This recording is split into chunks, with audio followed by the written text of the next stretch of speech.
State police are searching for a 16-year-old Rio Rancho girl they say was abducted by a much older man. They've issued an Amber Alert for the girl, Andrea Lucero. Police say 37-year-old Joe Medina, described as a 6'1", 220-pound Hispanic male, took the girl on Thursday. They were last seen near Geraldine Road in Rio Rancho. Police believe the two are headed to Colorado in a dark gray 2011 Lexus convertible with a license plate number 188RFK. Lucero is only about 100 pounds. She was last seen wearing a Rio Rancho High School junior ROTC shirt, black shorts, and pink framed glasses. Police say this is an abduction. Anyone with information should call law enforcement immediately.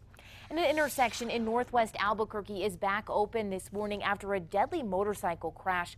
Police say the driver was traveling north on Taylor Ranch when he crashed into a median and hit a landscaped area. Now, the driver was taken to UNM Hospital where he later died. Investigators say it appears speed was a factor. No names have been released. Police in Albuquerque are looking for a man who they say hit a cop car with a stolen car. Now, it happened just before 10:30 last night near Central and San Pedro. Police say no one was hurt, but witnesses tell us they saw the man bail from the car after hitting the police cruiser and just take off. Officers were not able to get a description of the subject. Well, they say his smile was contagious. Friends and family gathered to say goodbye to a popular bartender who police say was gunned down outside his Albuquerque home. News 13's Madeline Schmidt was there. They were mourning, but they weren't wearing black. That's not what Stephen Garrick would have wanted. After all, he was a man of peace, love, and happiness. He was a hippie. He was a deadhead guy. Yeah. He loved music. He loved to go dancing. Garrick was gunned down in his driveway nearly 2 weeks ago on June 26th. Police say he was trying to stop a group of car burglars when one of them shot him. Just 2 days ago, 6 teenagers were arrested for his murder, ranging in age 14 to 17. I'm shocked, honestly, about the ages of everyone. It's also brought us a lot of peace, because we were afraid to be up in front of everyone today and not have any news. A sea of tie-dye, crying, laughing, and singing, mourning the loss of a man who was always happy to see them. I will never forget his smiling face. I mean, that smile of his was something to long for and something that will be dearly missed. Missed by not only family and friends, but loyal patrons. Garrick was a bartender at Spectators for the last 25 years. It's a somber place to go into Spectators right now because his smile's not there to greet you. Friends and family say he was a friend and a confidant to everyone. It didn't matter if you were a regular or it was your first time to the bar. He was there for you. I had to come out here and just say goodbye to a good friend, say last call. Madeline Schmidt. Hallelujah! KRQE News 13. Now, 4 of the 6 teens charged in the death of Garrick are still behind bars. They're being held on $250,000 cash-only bonds. A new ghost bike has been set up for a cyclist hit and killed on Albuquerque's west side. APD says 30-year-old Ernesto Key Jr. was riding his bicycle and crossing Coors near Paseo from east to west when a car struck him. Now, the ghost bike will be a permanent memorial for Key.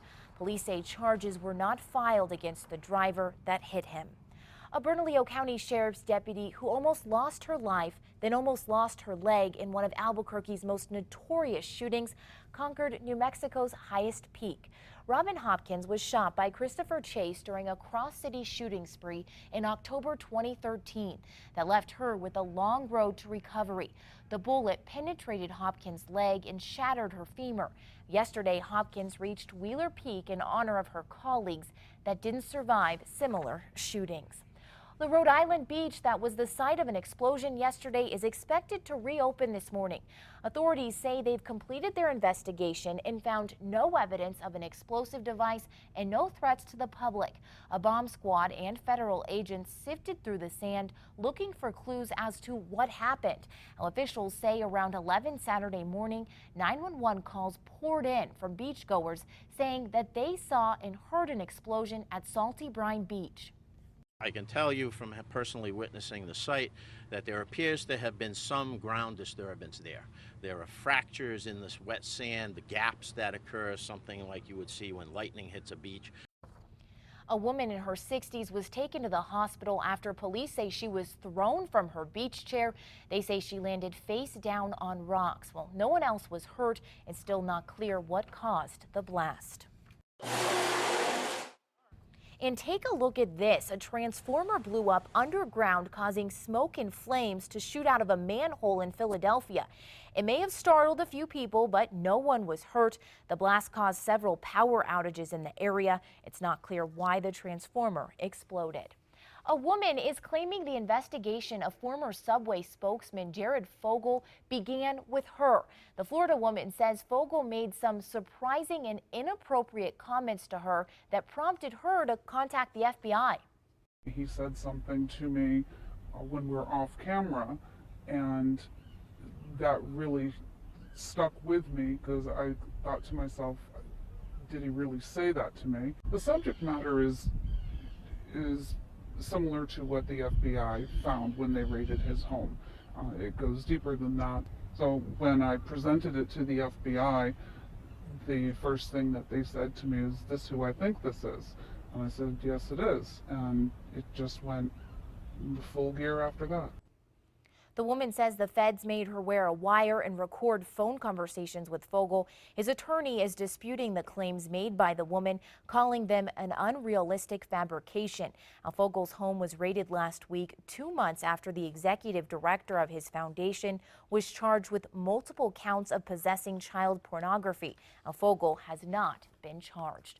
Well, state police are searching for a 16-year-old Rio Rancho girl they say was abducted by a much older man. There's an Amber Alert out for the girl, Andrea Lucero. Police say 37-year-old Joe Medina, described as a 6'1", 220-pound Hispanic male, took the girl on Thursday just after 6 p.m. They were last seen in Rio Rancho. Now, police believe the two are headed to Colorado in a dark gray 2011 Lexus convertible with the license plate number 188 RFK. Lucero is only about 100 pounds. She was last seen wearing a Rio Rancho High School junior ROTC shirt, black shorts, and pink framed glasses. Police say this is an abduction. Anyone with information should call them immediately. And we're working to find out more about a two-car crash in southwest Albuquerque. Bernalillo County deputies aren't saying much, but we do know that the crash happened just after midnight near Rio Bravo and Del Rio. Now, it's not clear how many people were involved or if anyone was hurt. We'll continue to update you as the information becomes available on air and online.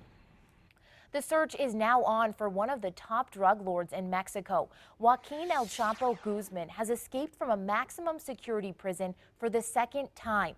Our guards at the federal prison say Guzman was not in his cell during a routine check late yesterday. He was last seen near the showers. Now, Guzman is the storied boss of one of the world's most powerful and deadly drug trafficking operations. A manhunt is now underway in Mexico City to find him. Well, it's been more than a year since 53-year-old Danette Webb was found dead in her southwest Albuquerque home. No arrests have been made, and her friends fear memories of her fade by the day. News 13's Candace Hopkins tell us how they're trying to keep that from happening. The way that they did it really just, I try not to think about it. It was June 30th of last year when Danette Webb's naked and bound body was discovered. It's an image her close friend, Debbie DeSanti, says she can't shake. It wasn't a matter of somebody passing on. She was just taken from us, and it was brutal, and it was, it was horrible. When those dark memories surface, she tries to hold on to the happy ones instead, like the last time they saw each other. She hugged me when she left, and she said, "Goodbye, dear friend." And I said, "You know what? You're my family, you're my friend, and I don't need anybody else." And DeSanti says now that she's gone, Webb is the one who needs her more than ever. She and Webb's friends set up this new memorial in her honor at the entrance to the Westgate Dog Park. It's where Webb used to walk her beloved dogs. There are candles, a peace sign, and flowers from DeSanti's garden, where she and Webb used to pass the hours together.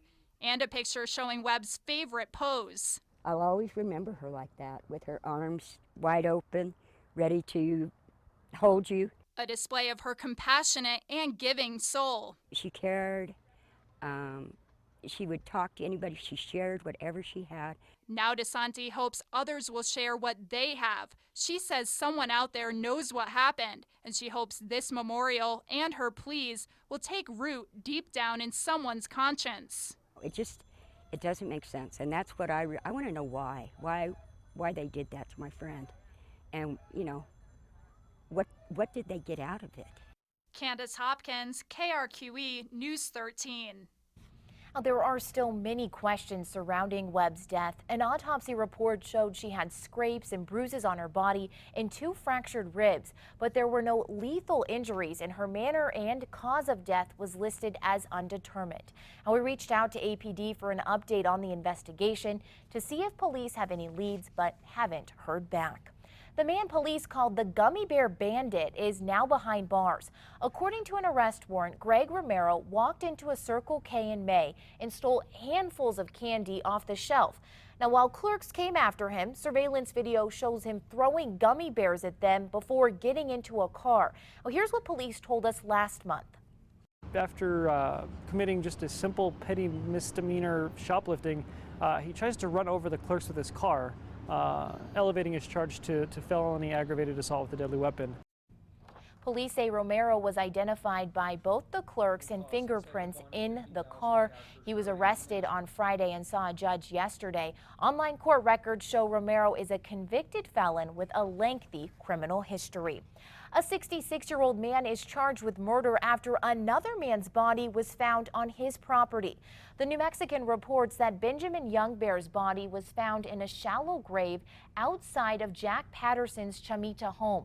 Now, Patterson is now facing murder charges, but he claims he shot Youngbear in self-defense. An alleged accomplice is still on the run. A family's home is badly damaged this morning after a fire broke out yesterday. Albuquerque firefighters spent Saturday afternoon putting out the fire, which was sparked by a cigarette at this home in the Northeast Heights. Now, AFD says they were called out to the home near Comanche and Wantabo. Neighbors tell us they called 911 when they saw the smoke. So we stopped immediately, jumped out of the car. I ran up to see what was going on. The neighbors came out, said that the couch was on fire inside the house. The family's car was also burned. Crews were able to quickly put the flames out. Everyone in the home got out safely, including a couple of family dogs.